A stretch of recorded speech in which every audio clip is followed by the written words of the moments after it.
to this very special episode of the Goodrum Show with me, Goodrum. Okay, so yes, it's the episode you've all been waiting for. It is the Caol Ila tasting, and obviously my Caol Ila, and here it is, my baby. Looks pretty impressive, I think. I'm really impressed with the way it turned out, and you know, really happy. As you know, I've been wanting to do something like this for a number of years now, and on Wednesday morning I was like an expectant father waiting for the delivery to show up from Bond, and lo and behold it turned up, and hopefully all of you guys that have pre-ordered for delivery will have received your bottles by now. I think there's a couple that haven't gone out as yet, and there's a few that were click and collects that I don't think have been collected yet, but if you have picked up your bottle and are now watching it, you can taste along. A bit of interactive tasting, I guess. So basically, yes, it's an 8-year-old Caol Ila. It's bottled at 61.2%. Cask number 314212. Each bottle is hand numbered, and firstly, the cask was purchased from Morrison and Mackay, so a big thank you to Graham at Morrison and Mackay for sorting this whole endeavour out, which I think went pretty smoothly. Actually, there didn't seem to be any bumps in the road. It was, you know, the thing was that sort of in order to keep the costs down, which was one of the things that I wanted to do. I mean, yes, I would have loved to have bottled, say, a 25-year-old Bamor or something like that, but that wouldn't have really been particularly accessible. And so, you know, cask strength, 8-year-old, $49.95, a really good value for money, I think. And so, like I said, the cask was purchased from Morrison Mackay, and it was a split cask bottling. So I had half the cask and somebody else had half the cask. Don't know who. I have a feeling they might have bottled at 46%, but again, I didn't really inquire because I don't really want to know the other half of the cask. And you know, to be fair, I don't think it really matters. I chose it. You know, if I didn't think it was good enough to have my name on it, irrespective of whether it was a full cask or half a cask, I wouldn't have gone for it. So I'm kind of really quite looking forward to, you know, seeing how it fares with other 8-year-old Caol Ilas, and although I've tasted them all at one point or another, you know, I don't really remember, so it's just going to be really interesting to see how it lines up. And I suppose the thing is with Caol Ila is that it's one of those distilleries that seems to get away with bottling at quite a young age. It has that lovely freshness. I mean, the style has changed slightly over the years. It has become a little bit more robust, less sort of crisp and fresh and old school, as I call it, but I don't think that's to the detriment of the spirit. I mean, when you think about it, Caol Ila is like a number of other Scottish distilleries which I refer to as Swiss Army knives, and by that I mean that sort of over the years they've been able to adapt to the prevailing needs of the blenders, really, who are adapting to the prevailing desires and tastes of the consumer. And so, you know, you have distilleries like, say, Dalhousie and Glenkeith, for example, that altered the style of their spirit, you know, and there are others as well. Generally it meant sort of, you know, changing kit, you know, maybe moving from worm tubs to shell and tube condensers, maybe adjusting the sort of fermentation times, the distillation times, that kind of thing.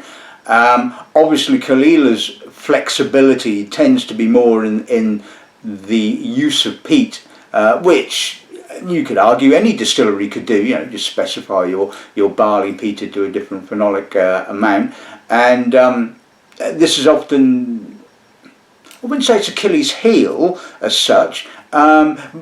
It's the thing is, obviously when you pick up an independent bottle, you don't know what the peating level is going to be. You know, I've tasted independent bottlings of Caol Ila that range from practically unpeated right up to heavily peated. I mean, more often than not, I would say it's a relatively moderately peated peated Islay. So and like I said, it kind of gets away with being bottled at a fairly young age. So although I was hoping if we'd have been able to leave it an extra month before bottling, it would have been a 9-year-old, but the pressures on the bottling plant, you just have to sort of go with the flow, and it just happened that it was bottled sort of before August, so it is an 8-year-old. But at the end of the day, it doesn't really matter, because it's the juice in the bottle that counts. And as you can see, I have retasted it, and thankfully there was no shenanigans. It tastes exactly how I remember it, and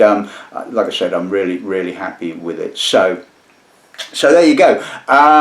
If you haven't purchased a bottle of it yet, hopefully at the end of the show it will spur you on to do so. I mean, we have sold quite a fair few, in actual fact. I think we're probably somewhere up to around about I would say 42 bottles, I think, may well have been sold at 144, which I think is pretty good going, but obviously there's still plenty left if you decide you want another one or you haven't bought one yet. So anyway, right, I'm going to stop talking now, and we're going to have a look at today's lineup.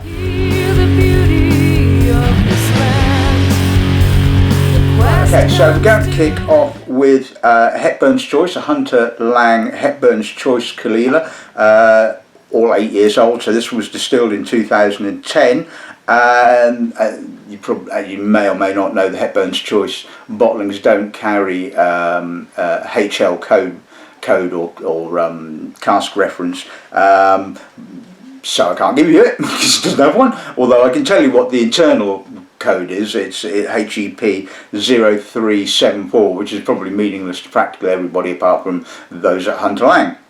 Anyway, it was distilled in November of 2010 and bottled sometime this year. Don't know exactly when, but I would guess March, April-ish sort of time, as I originally tasted it in June. Second bottling we'll be looking at is Douglas Laing Provenance Caol Ila. This is from 2011, aged in a refill bourbon hoggy. As you can see, I think one is a sherry cask, which you wouldn't know from the colour.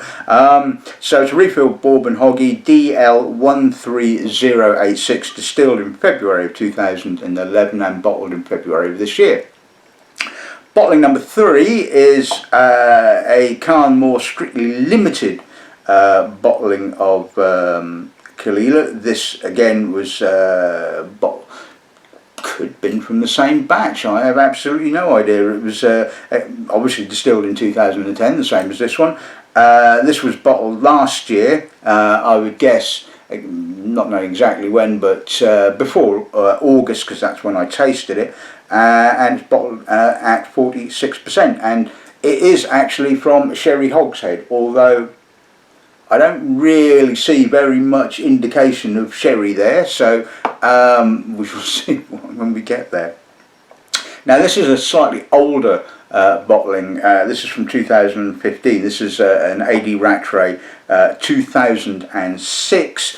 It was a bourbon cask 303029, distilled in 2006, bottled, like I said, in 2015 at 57.2%. So going back a bit in time there with that one. I mean, and it took a bit of doing getting all these 8-year-olds together.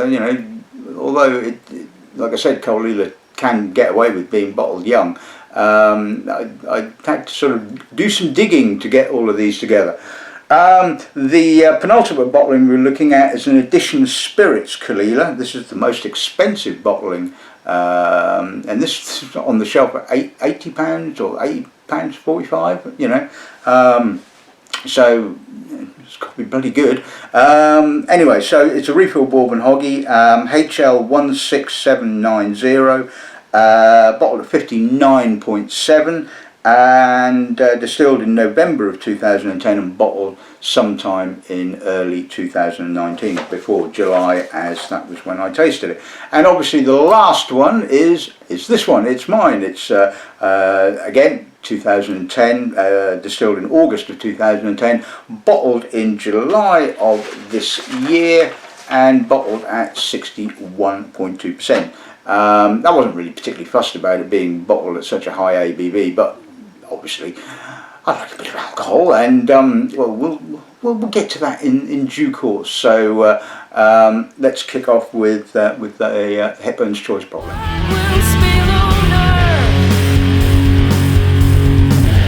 Right, okay, so let's see what the nose gives us on this end, shall we? Quite barleyed, sweetish peat, not a huge amount of peat, it's light to moderate, I would say. There's some salt, there's some violets.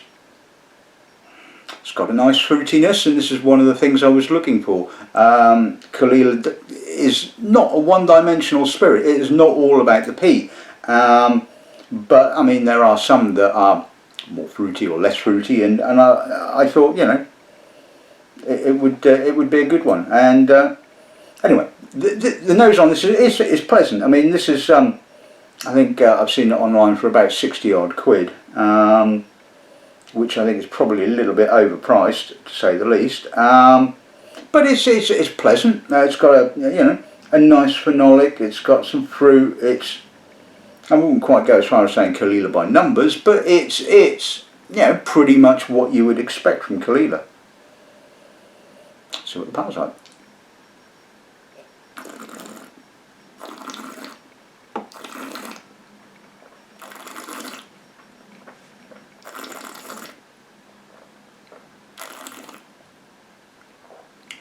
Again, pretty lightly peated, so the emphasis is more on the fruit, white fruits, apricot, peach, pear,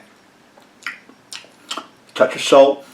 Peat kind of comes through more towards the end. It's got a sort of like slightly dustiness. There's a little medicinal note right on the very end, a little bit of iodine as well. It's not the sort of bottling that's going to sort of set your pants on fire, but it's a good Caol Ila. It's pleasant. I think if you'd have paid, say, 40 quid for that, again, you wouldn't be too disappointed. 60 quid, I think, is probably pushing it a little bit. But no, I think that's a good starter. Okay, so let's move on to the Douglas Laing Provenance bottling. Let's see what the nose gives us on this end, shall we? Now this feels a little younger. There's a little bit more edge to the aromas, but there's quite a bit of oak as well, and you don't often tend to find a lot of oak character in Caol Ila. And it's got some toffee, some sweet barley. Like I said, it's got a little bit more edginess, a little bit more sort of saltiness. Again, the peat is quite light, you know, light to medium, I would say. There's a little bit of a medicinal note. Yeah, it's got a nice depth, a nice balance, and it sort of freshens, given it time in the glass. The oak, which was initially sort of quite noticeable to start off with, kind of sort of flattens, wrong word, sort of sits, and you get more of the sort of the fresher. So it's kind of almost moving towards the older sort of style of Caol Ila with that lovely fresh character. See what that's like.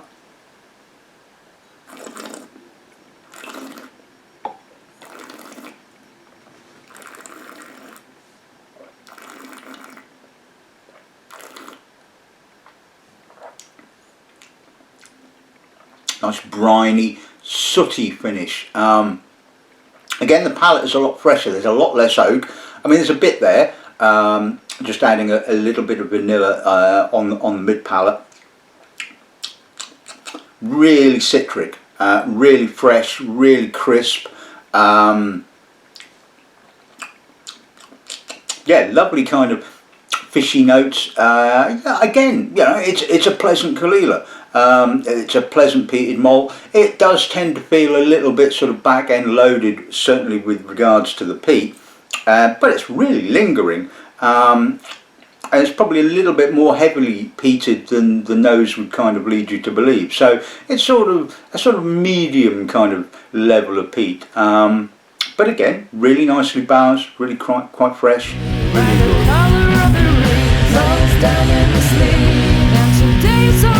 Right, okay, so let's move on to the presumed sherry hoggy.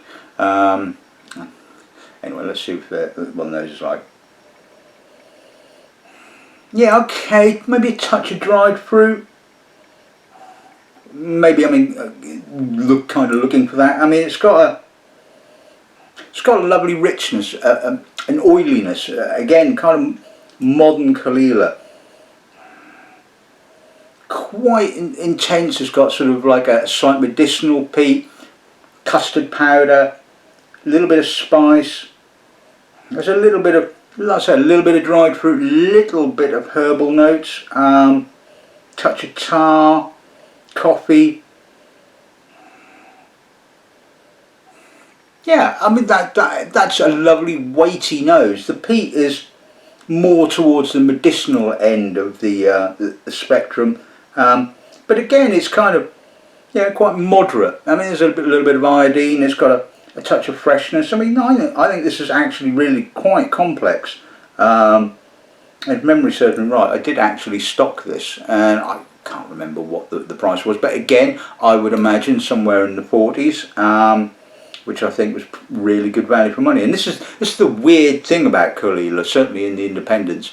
It has a wide variety of pricing. I mean, you know, sometimes I sort of look at price lists and you see a sort of 10, 12 euro Caol Ila, and it's really well priced. And then other times you look at it and you think, oh, that's a bit pricey. There doesn't seem to be any kind of rhyme or reasoning for it, to be honest with you. I mean, I can't imagine that casks of Caol Ila are hugely expensive. I mean, it churns the stuff out. I mean, although obviously the bulk of it goes into Johnny Walker, and it's not the world's biggest distillery, but it certainly sort of churns out the spirit. It has to be said. Anyway, coming back to this, that's a lovely nose. Let's see what it tastes like.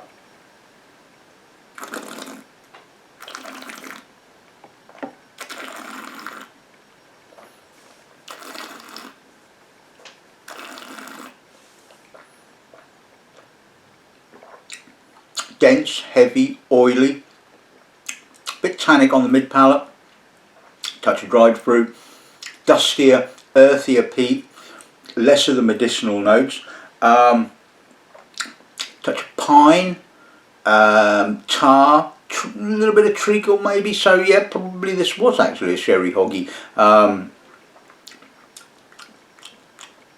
Yeah, that's kind of quite nice. It's quite grippy at the finish. It's a little bit tannic, but there's a sort of a mentholated rather than a medicinal kind of note right in the aftertaste. And the peat is on the palate is a little bit softer. It's a little bit more earthier, and again, value for money wise, I think that's really very good.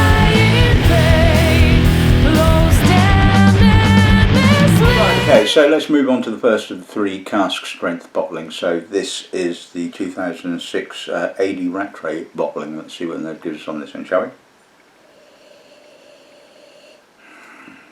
Quite fresh, intense, crisp, almost kind of botanical. It's bog myrtle, menthol, touch of oak underneath. A little bit of creosote, rope, citrus, barley. I mean, that is a lovely nose. That is really quite complex. Like I said, lovely freshness, really well balanced. Again, oak is kind of playing a nice supporting role. Now I mean, this was so long ago, well, 4 years ago, but I don't remember what this retailed for, but it's getting quite botanical now with air. But yeah, again, I mean, a lovely Caol Ila. It certainly is. Again, more at the fresher end, more at the sort of the more modern sort of style of Caol Ila. Yeah, that's really nice. Let's see what the palate's like.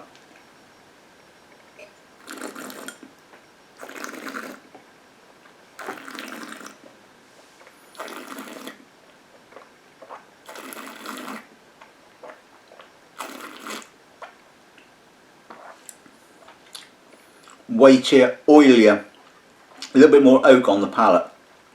But quite masked finish, actually, in actual fact. I mean, it's what, 57.2. Touch of barbecued meat, tar, creosote, oil on the mid palate. Freshens again towards the end as the salt comes in, and the alcohol kind of emphasises the sort of the saltiness. Again, moderately peated. It's got a nice level of peat. Again, sort of earthy, slightly herbally kind of peat. Not particularly medicinal. I'm going to put a little drop of water with it and see what that does to it. But yeah, again, I mean, nice sooty aftertaste. And that's one of the lovely things about Caol Ila, is that, you know, if you like a sort of a bit of peat but not huge amounts of peat, then Caol Ila is a really good go-to malt. Oily citrus now, not getting a lot of peat at all, and this is often what happens when you put a little drop of water with peated malts. It does seem to sort of, you know, send the peat notes scurrying, shall we say. It's a lot fruitier now. I'm getting a slight sort of banana note, apricot, esters, you know, and and, you know, if you've ever tasted the unpeated Caol Ila, it is actually really quite fruity and quite estery. And this is showing the inherent fruitiness of Caol Ila. Let's see what the palate's like now.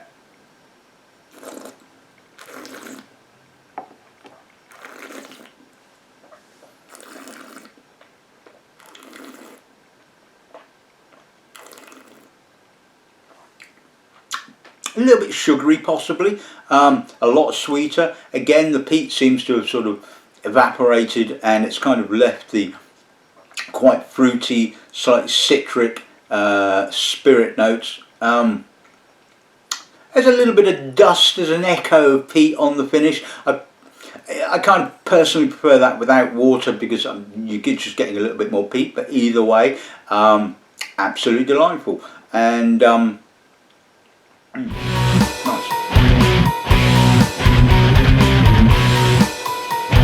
Okay, so let's move on to the Edition Spirits bottling. So this was bottled in earlier this year. Let's see what note gives on this then, shall we? Ooh, that's a chunky deep monster, that is. Really medicinal. I mean, you could almost be mistaking this for Lafroig. Medicinal, ashy, alcoholic. I mean, you can smell that alcohol. Underneath there is some barley. There is a little bit of oak. There's a touch of rope, lemon, white fruit, ashy, dusty peat. But really medicinal. I mean, that is really medicinal, and this just goes to show you how sort of, you know, differing Caol Ila can actually be. That's a really intense nose. That is a lovely nose. But 80 quid. That's a hard sell. It has to be said. You know, even though it's very, very good, you know, you sort of think about what other bottlings you can buy for 80 notes, you know. Anyway, let's see what the palate's like.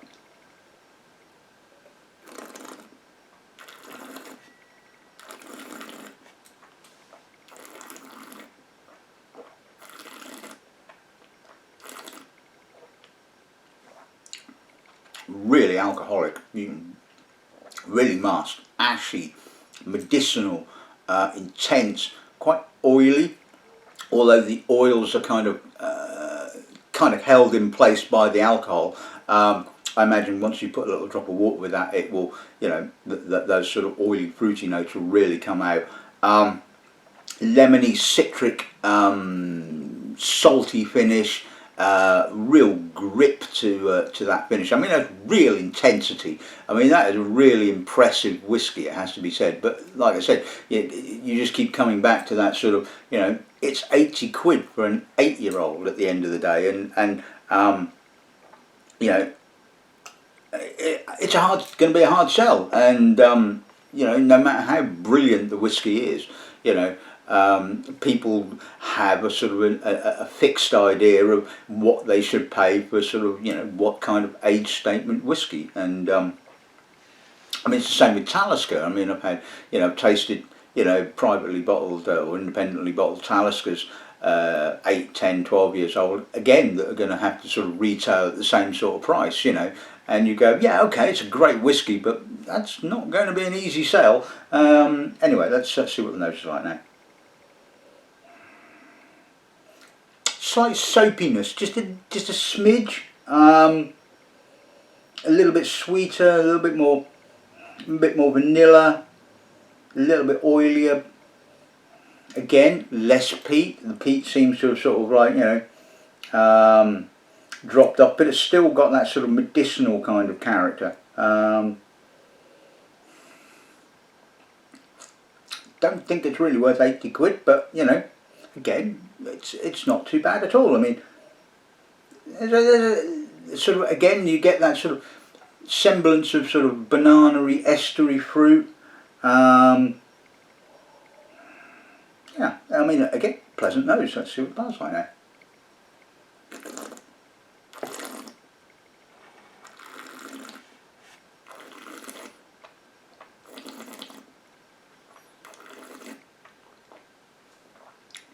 As expected, fuller, fruitier, quite juicy in actual fact. Mouth-wateringly juicy rather than sort of alcoholic mouth-watering. A little bit of lemon still. Again, the peat is kind of dissipated to a certain extent, although it's still there. A little bit of ashiness, a little bit of saltiness. Again, you know, a really good bottling, a really good Caol Ila, and it's just, again, it's showing how consistent quality-wise Caol Ila can be. Don't think it's worth 80 quid whatsoever, but still.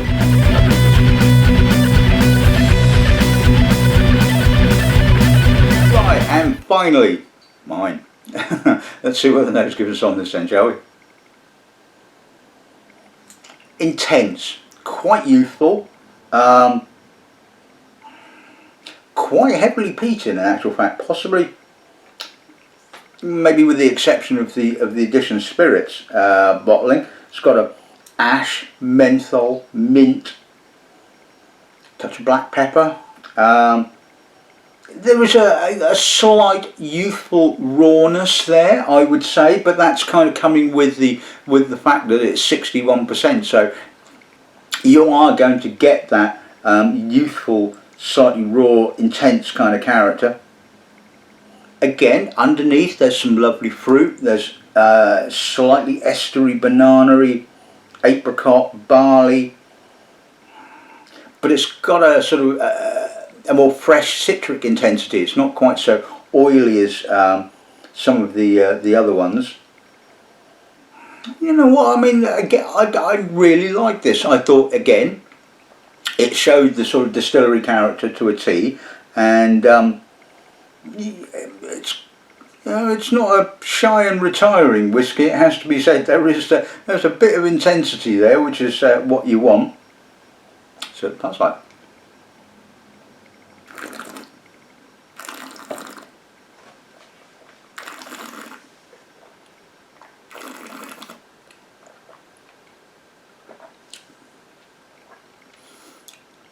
Finish is a bit masked, which is not surprising, but I think overall the alcohol is pretty well integrated. Cool, that's having an effect on the. Anyway, it's got a really nice richness to it. Earthier peat, tar, sweet barley, a lot of salt. Really quite salty on the finish. Really quite intense, mouth-watering.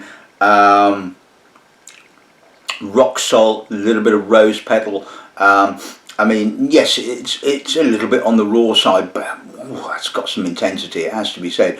You know you've tasted a whiskey when you've tasted this. That's all I can say. And yes, I really like that. I think that is just indicative of Caol Ila. It's got plenty of complexity. It's got, you know, a nice level of peat. It's quite heavily peated, moderate to heavily, although not a stonking peat monster. It's got plenty of peat there, I think. Let's see what a little drop of water does to it now. Like many number of the other ones, the peat has kind of dropped off a little bit. I'm getting more sweetness, I'm getting more barley and more apricot.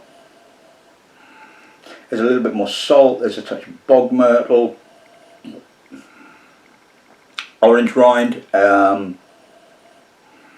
Again, it's got a lovely fullness. It's kind of classic modern Caol Ila, in that it has that lovely fruit character, lovely richness, touch of sweetness, a little bit of brine. I mean, you know, honestly, when I tasted it, I thought, you know, this is a really good Caol Ila, and you know, I am more than happy to stick my name on the label, and my name is on the label in capital letters. I used to add, you know, didn't want people to not know that I'd chosen this. Yeah, all right, a bit of vanity there, I suppose, but you know, come on, you can let me get away with that one, can't you? Anyway, let's see what the palate's like now.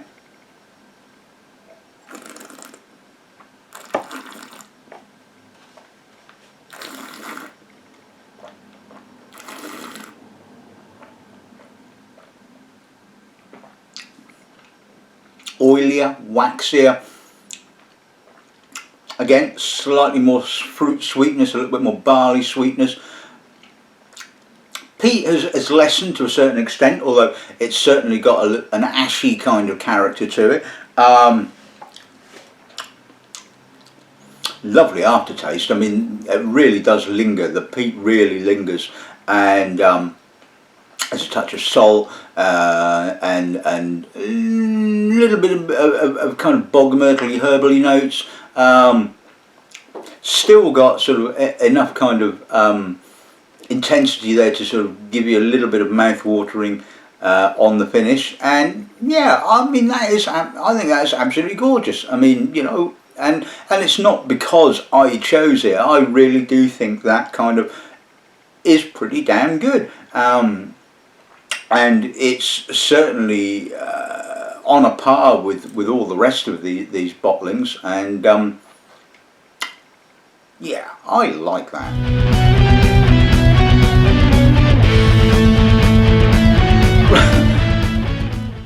Right, okay, so let's sum today's episode of the show up. Well, firstly, a big thank you to Hunter Laing, Douglas Laing, AD Rattray for the continued support and samples for today's episode of the show. Big thank you to Morrison Mackay for turning my desires into reality, I should say, and obviously thank you to you guys that have purchased bottles without ever knowing what the hell it's like. You know, I mean, I really am. I get quite emotional, it has to be said, that you guys were sort of like, you know, just take my word for it. I mean, you know, I guess, you know that I wouldn't bottle an absolute pile of crap, you know, and try and sell it to you. You know that I wouldn't do that, and it is, you know, really appreciated the fact that, you know, you've put your hand in your pocket and sort of like, you know, supported my little venture. Anyway. So the Hepburns choice bottling, yeah, I mean, okay, pleasant Caol Ila, you know, kind of, it was a nice kind of benchmark, I suppose, a nice kind of starting point. At 60 odd quid, I think it's probably overly priced, but nevertheless really quite pleasant. The Provenance bottling, yeah, a little bit more oak, which is, like I said, slightly unusual for Caol Ila. You don't tend to find so much oak character, and certainly none of the other ones had it. I mean, they were all balanced. I mean, and again, it was a good Caol Ila. Like I said, can't remember what it actually sold for, but you know, again, you know, you can't go wrong with young Caol Ila. The Carn bottling. Yes, I think it probably showed a little bit more sherry character than I certainly remember it to do. But, and again, you know, it was a pleasant Caol Ila, you know, good price, good character, good complexity. Certainly had no issues with stocking that particular bottling. The 80 Rattray, lovely Christmas, kind of felt more kind of like old school Caol Ila, although on the palate it certainly sort of was more modern Caol Ila, and it had a lovely fresh citric character, lots of brine, lots of lemon, all that kind of stuff, and again a really not good bottling. The Edition Spirit bottling, I think it's a toss-up personally between that and my bottling as to which I think was the standout bottling, because that was a really impressive bottling, really intense, lots of complexity, ridiculously overpriced, it has to be said at the end of the day, but you know, a really good Caol Ila, and obviously mine. Yeah, like I said, I really think this stood up well in the tasting. I think it's a really good expression of Caol Ila. It's got some lovely complexity. It's got plenty of intensity, which is what I was after. I mean, you wouldn't expect me to bottle something that was a little bit pale and watery, would you now? You know, I like my whiskies to sort of tell me that they're a whiskey, you know. Yeah, all right, okay. It's got a little rawness to it, a little youthfulness. I mean, you know, that's to be expected. But I think overall, I think it is extremely drinkable. And well, yes, I've drunk some of it, and hopefully you guys will as well. So yeah, there you go. That's this week's episode of the Show in the Bag. You know. I'm hoping that this will be the start of, you know, a number of other bottlings. Who knows? I mean, obviously I've got to sell this lot first, but you know, I would like to carry on doing some stuff. And talking of which, I had an email a few weeks ago from I forget the brokerage company. And they said, oh, we hear you're interested in doing your own bottling. We've got some casks. Are you interested in them? And I looked down the list, and the cheapest cask was, I think it was something like about a 4-year-old Bunnahabhain at £7,500. And I sort of scanned down, and there was a 1979 Ardbeg. Now, could be, you know, the most pant-wetting, orgasmic cask of Ardbeg ever made. Would you pay £350,000 for it? Because I sure as hell wouldn't, and I can't imagine too many other people would pay that kind of level of money for it.